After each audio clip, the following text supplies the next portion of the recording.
Hello, ഇന്ന് എവിടേക്കാ പോകുന്നതെന്ന് അറിയാവോ? ഞങ്ങൾ എവിടേക്കാ പോകുന്നത്? നമ്മൾ കുറച്ച് സാധനങ്ങൾ മേടിക്കാൻ വേണ്ടിയിട്ട് പോവാണ്.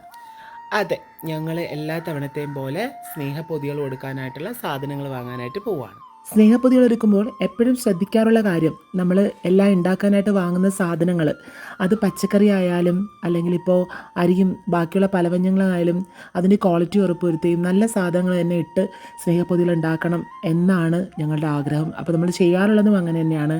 നമ്മളെല്ലാ പച്ചക്കറികളും വാങ്ങിയാണ് ചെയ്യാറുള്ളത്. ഇത്തവണ തോരൻ ഉണ്ടാക്കാൻ വേണ്ടിയിട്ടുള്ള വാഴക്കൂമ്പ് ശ്രാവന്തിക കൊണ്ടുവന്നു. അതുപോലെ തന്നെ എനിക്ക് കോട്ടയത്ത് വീട്ടിൽ നിന്ന് അമ്മയും അച്ഛനും കൂടിയിട്ട് കുമ്പളങ്ങയും ചേനയും, നമ്മളവിടുത്തെ ഉണ്ടായ ചേനയും കുമ്പളങ്ങയും ഒക്കെ തന്നു വിട്ടു. അത് പോരാഞ്ഞിട്ടുള്ള തേങ്ങയും ബാക്കിയുള്ള പച്ചക്കറികളും ഒക്കെ നമ്മൾ പർച്ചേസ് ചെയ്യുകയാണ് ചെയ്യുന്നത്. തേങ്ങയൊക്കെ ഇത്തവണ അവിയലാണ് കൊടുക്കുന്നത്, അപ്പോൾ അതിന് ഒരുപാട് തേങ്ങയുടെ ആവശ്യമുണ്ട്. അതുപോലെ തന്നെ തോരൻ കൊടുക്കുന്നുണ്ട്. മാങ്ങ അച്ചാറിന് വേണ്ടിയിട്ടുള്ള മാങ്ങ എടുത്തിട്ടുണ്ടായിരുന്നു. അപ്പോൾ നവമിയും ഞാനും ശ്രാവന്തിയും കൂടിയാണ് എല്ലാ കാര്യങ്ങളും പർച്ചേസ് ചെയ്തത്. അതുപോലെ തന്നെ അരി മേടിച്ചു, 15 കിലോളം അരി വാങ്ങി. ഈ നമ്മൾ വാങ്ങുന്ന പച്ചക്കറി ആയാലും അരിയുടെ ആയാലും ക്വാളിറ്റി ഉറപ്പാക്കുന്നത് നമ്മൾ ഉണ്ടാക്കി കൊടുക്കുന്ന ഭക്ഷണം അത് കഴിക്കുന്നവരുടെ വയറും അതുപോലെ നിറയണമെന്നുള്ളതാണ്. അതുപോലെ തന്നെ അവരത് കഴിച്ചിട്ട് അവർക്ക് സംതൃപ്തി ഉണ്ടാവണം എന്നുള്ളതാണ്. നമ്മളിപ്പോൾ കൊടുക്കുന്ന സാധനം അത് അത്ര ഭംഗിയായി നല്ല നീറ്റായിട്ടും വൃത്തിയായിട്ടും ചെയ്തു കൊടുക്കണമെന്നാണ്.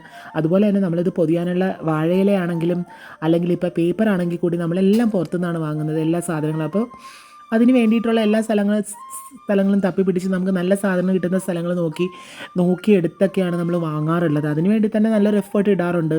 അത് നമ്മൾ ഒരു വളരെ ചീപ്പായിട്ട് കിട്ടുന്ന സ്ഥലത്ത് പോയിട്ട് ചീപ്പ് സാധനമായിട്ട് കൊടുക്കാതെ നമ്മൾ കഴിക്കുന്ന പോലെ തന്നെയാണ് നമ്മൾ ഉണ്ടാക്കി കൊടുക്കുന്നവരും കഴിക്കുന്നത്. അപ്പോഴാണ് നമ്മുടെ മനസ്സും അതുപോലെ നിറയുള്ളൂ. അതൊരു പ്രത്യേക ഒരു സുഖമാണ്. ഈ സ്നേഹപ്പൊതി എന്നുള്ളൊരു കോൺസെപ്റ്റ് തുടങ്ങിയിട്ട് ഏകദേശം ഇപ്പോൾ 2 വർഷക്കാലം ആവാനായിട്ട് പോവുകയാണ് കേട്ടോ. അതിൻ്റെ ഒരു സന്തോഷമുണ്ട്.